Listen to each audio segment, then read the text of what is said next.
So today our chapter is holding company. Holding company.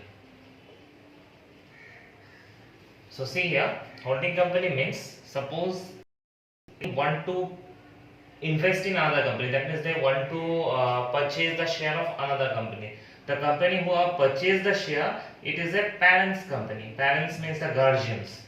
And whatever the company they are taking, that is called subsidiary company. So main company is a parents company. He can hold the company, that is called subsidiary company. Or in this case, the parents company are taking more than 50% of the share of the subsidiary company. So ultimately the holding of the whole subsidiary company is by the parents company. When you're doing the sum, we have to take the all amount of subsidiary company. Okay, suppose the company started 1/4/2019, generally our financial year 3/2020. Okay, and this is the financial subsidiary company, and same as the parents company. Okay, so the parents companies hold the subsidiary company in the middle of the year. Middle of the year. That means this is the acquisition. That is the middle of the year. That means it's an April, May, June, July, August. It's 30 September. Okay, middle of the year. So in this case, this is a running company. It's a going company. So this is the acquisition date, and before this date, whatever the profit they earn, this is called pre-acquisition profit. Pre-acquisition profit.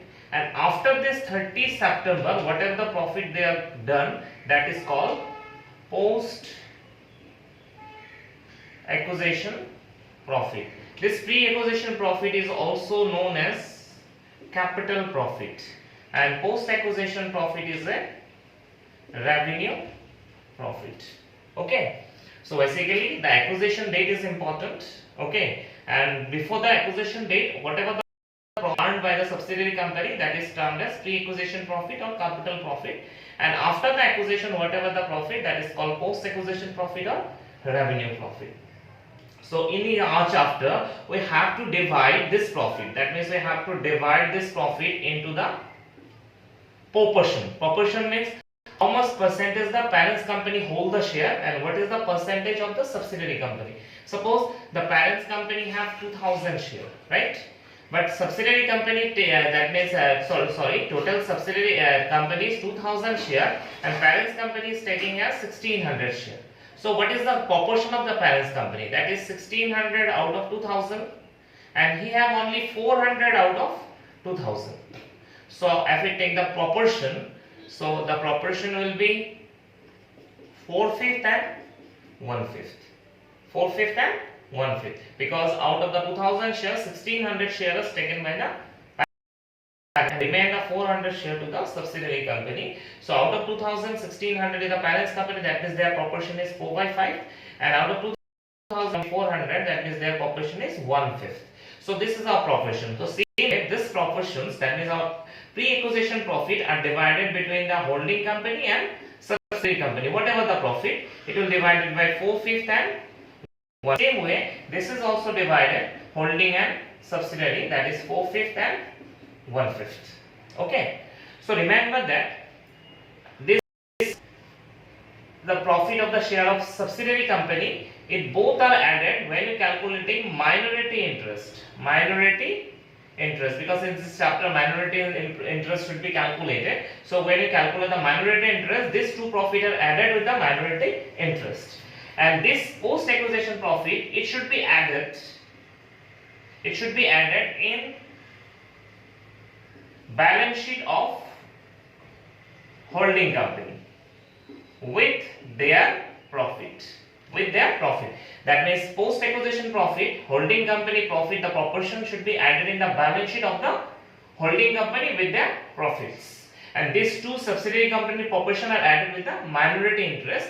But this holding company's share of the profit of pre-acquisition, it is added when it cost of acquisition. Cost of acquisition. So these things are most important only when we're doing the sum. So we have to find out the profit. Okay. And second, we are finding the proportion of that means the acquisition profit and amount of the post acquisition profit. And after that, we have divided the pre acquisition profit in a proportion of H limited and S limited. Same post acquisition profit H and S limited, and both S limited profit are added with the minority interest. H limited profit will go to the balance sheet with the holding company with their profits, and the holding company pre-acquisition profit, it will be added with the cost of acquisition. So this is the main things when we doing the sums. Okay. So in our next video we are doing the sums. Okay. I am telling the page number, that is 5.26 illustration 6. Okay. Note down, we will start in the next video, that is illustration 6. Illustration 6.